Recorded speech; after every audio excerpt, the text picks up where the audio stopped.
Do you want to learn how to swing the golf club slower but hit the golf ball further and potentially lower your scores to help you get good at golf? Of course you do, that's why you're here. Guys, if you are new here, welcome. Please make sure you do hit that subscribe button below so you don't miss weekly golf tips to help you do just that. And today we're going to talk about irons and driver and help you try to hit that golf ball further by swinging the club slower, which sounds ridiculous, I know, but often we need to generate good ball speed, good launch and good spin numbers to help us get the desired distance possible. So we'll kick things off with a 7-iron here. We're on the gorgeous 6th hole here at Waterfront Golf Club, and for me one of the things that I see people do so often is swing that little bit quick, and then generally we don't get the desired strike we want out of the center of that face. So club head speed often does correlate to ball speed, but sometimes if you don't quite get the desired strike, more club head speed can result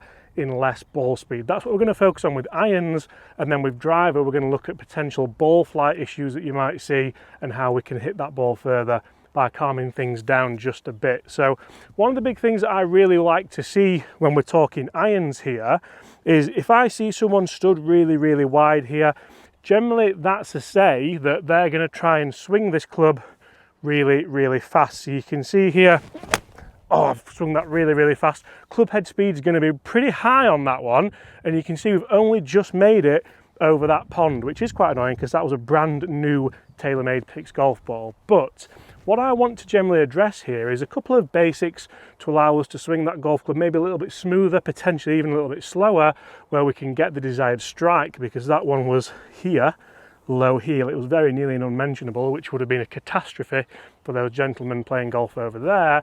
But I want to make sure that we're stood correctly. So I want to make sure we're stood shoulders width apart. I also want to make sure we're stood not too far away from the golf ball. So you can see here, if I was stood too wide and I was bending over here. Now this is great if you're wanting to make a really fast movement, but we're wanting to make a fast movement where we're in control of this club throughout the swing, and we of course get the desired strike that we want on that golf ball. So what I want to make sure we do is stand no more than shoulder width apart here. I want to let the arms just hang straight down, so you'll see here that I'm in a nice athletic posture. I could jump if you ask me to jump, but I'm not necessarily stood like I'm going to get a volleyball shot, which, oh yeah, eluded me that one.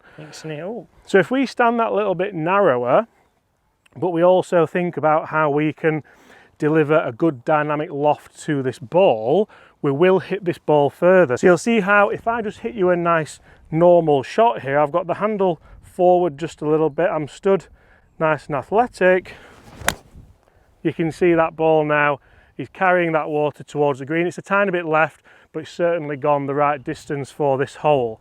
Now what I've tried to do there is I've tried to dynamically reduce the loft on this 7-iron. Now in order to do that, I have to do a couple of things. I have to make sure that I'm stood correct like we said at the start of this video, but I also have to make sure that as I commence the downswing here, my hips turn correctly, so my left hip works over that left heel, and from there that gives me room for the handle to move forward here. You can see that creates that forward shaft lean, and you can see actually it allows us to take a really nice divot post impact. So the golf ball was located just here, and you'll see there that we've hit down on that ball ever so slightly. The club's working around on its arc, and from there that certainly allowed us to hit that golf ball further with the iron.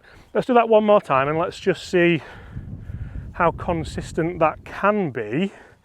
And essentially when we get into driver, there's a couple of things that we can really work on as well. That's about 40 yards further than the first one. That'll do. Okay, so how can we swing slower with driver and potentially hit the golf ball further? So we're going to start with the specs of the driver, and this can count for the irons as well that you've just seen. Make sure you have the correct shaft in your driver. I know this goes without saying, but I also know far too many people who are using a 9-degree stiff driver. Chris, do you know what I'm using? 9-degree. It's a 9-degree stiff driver. But this is fitted in my spec, so that is all that counts. Now, so many people will go and get a stiff driver with not enough loft on there and then chase the speed. Now, just because you're chasing speed, maybe you might pick up some club head speed, doesn't necessarily mean you're going to be picking up the distance, because the impact factors might be all incorrect. You might be launching it incredibly low. You might not have enough spin there to generate the flight that you need, or you might have too much spin and it will cost you distance. So make sure you're in the right specs, and then let's talk about that ball position, sternum position, and of course how you can directly get more distance by swinging nice and slower. So what I want to make sure you do here is make sure that that ball is, first of all, inside your feet, because I see people who have the ball like here and then wonder why, first of all, they have a massive slice and why they strike it out of the toe very, very often. So let's make sure that ball position is nice and forward of centre, but not too far forward, and let's make sure we're stood wide enough to have a little bit of club head speed. We of course want to hit this as hard as we can, but we want to hit it as hard as we can within reason whilst maintaining balance, so we strike it out of there, or at least like there. You don't want to be here and you don't want to be here, do you, Chris, essentially? No. So from that, let's work on how we can hit a nice long drive. So a ball just forward of centre.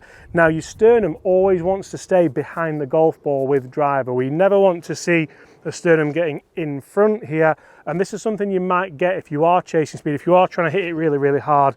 A lot of the shots we play in golf are with our irons, and the sternum does move nicely forward with irons to create that forward pressure.